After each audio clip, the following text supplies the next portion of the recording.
Assalamualaikum warahmatullahi wabarakatuh. Hai semua, kenalin, aku Nabila Devitriana Sari dari IKM KSC. Di video aku kali ini aku mau bahas mengenai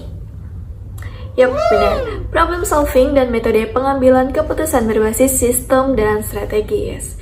Biar materi ini tersampaikan dengan baik dan kalian mudah mengerti, aku mau jelasin dengan memakai animasi semut.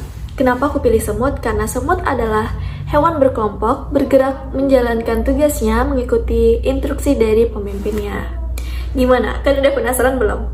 Kalau udah, yuk simak video ini sampai akhir ya.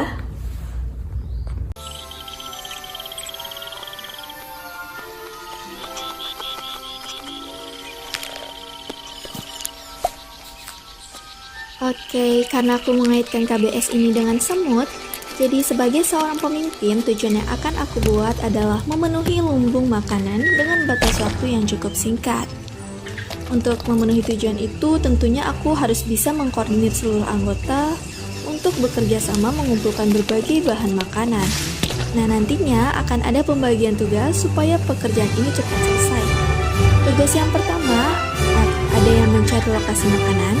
Kedua, ada yang mengumpulkan makanan ke satu titik terlebih dahulu. Dan yang ketiga, ada yang membawa makanan dari satu titik itu ke lumbung semut.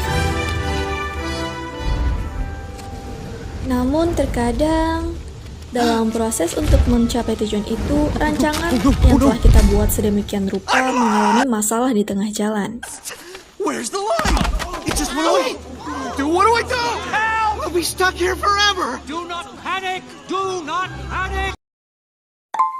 We are trained professionals. Now stay calm. We are going around the leaf.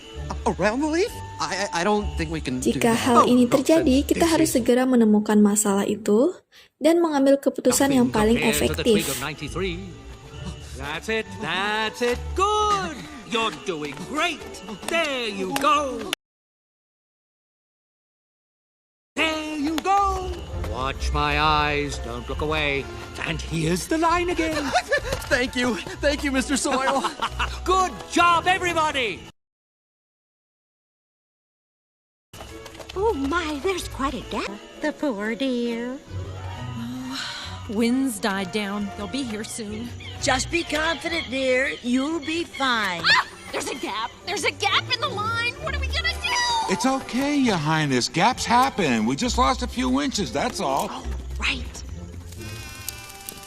Your Highness, I can't count when you hover. Oke, jadi masalah kedua yang terjadi dalam video, rupanya dengan pembagian tugas yang telah aku buat, kecepatan pengumpulan makanannya masih terbilang kurang. Jadi sebagai seorang pemimpin, kita harus berpikir dan mengajak seluruh anggota untuk mengungkapkan ide-idenya yang kreatif dan juga cemerlang. They come, they eat, they leave. That's our lot in life. It's not a lot, but it's our life. I know. I'm always acting like the sky is falling. Look out! Nah, jadi penyelesaian masalahnya di sini yaitu membuat sebuah alat yang inovatif dan juga kreatif untuk mempermudah dalam pekerjaan dengan memakan waktu yang sesingkat mungkin. Pada akhirnya, tujuan yang telah dibuat tadi akan tercapai dengan baik walaupun di dalamnya terdapat kendala. Hai, gimana nih? Lebih ngerti kan kalau aku jelasinnya pakai animasi? Yuk, sekarang kita masuk ke pembelajaran inti mengenai problem solving dan metode pengambilan keputusan berbasis sistem dan juga strategis. Oke, pertama-tama kita akan bahas mengenai problem solving atau pemecahan masalah terlebih dahulu. Hal pertama yang harus kita lakukan adalah menemukan masalah tersebut dengan melakukan sebuah pengamatan. Setelah melakukan pengamatan, kita harus mengidentifikasi masalah tersebut masuk ke golongan yang mana. Apakah termasuk golongan masalah yang terbilang besar, sedang, ataupun kecil. Nah, apa sih tujuan identifikasi ini? Tujuannya supaya kita tahu alternatif solusi mana yang paling efisien, baik, dan mudah dalam pengimplementasiannya nanti. Oke, materi selanjutnya akan kita bahas yaitu metode pengambilan keputusan berbasis sistem dan juga strategis. Di sini ada 3 macam keputusan. Keputusan pertama yaitu keputusan terprogram dan juga terstruktur. Di sini maksudnya adalah keputusannya dilakukan secara berulang-ulang dan juga rutin sehingga programnya dapat dilaksanakan. Contohnya nih kayak membeli barang keperluan rumah tangga di setiap bulannya.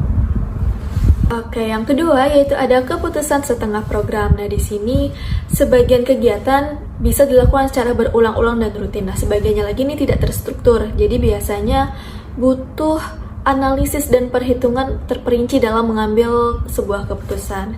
Contohnya nih, ada sebuah perusahaan yang ingin membeli barang untuk dipakai karyawan-karyawannya. Nah, di sini kita harus menganalisis apakah barang ini bisa dipakai untuk beberapa tahun ke depan gitu. Lalu yang ketiga yaitu keputusan tidak terprogram. Biasanya kegiatan di sini tidak selalu terjadi karena kurangnya informasi untuk pengambilan keputusan. Contohnya saja ketika kita ingin berinvestasi pada sebuah saham. Oke deh, dari 3 keputusan yang udah aku jelasin, menurut kamu dari animasi aku sebelumnya, 2 keputusan masalah yang diambil semut masuk ke jenis yang mana ya? Yuk, komen di video aku supaya aku tahu seberapa paham kamu dari materi yang udah aku jelasin. Nah, mungkin cukup sampai di sini saja. Aku akhiri. Wassalamualaikum warahmatullahi wabarakatuh. See you next time.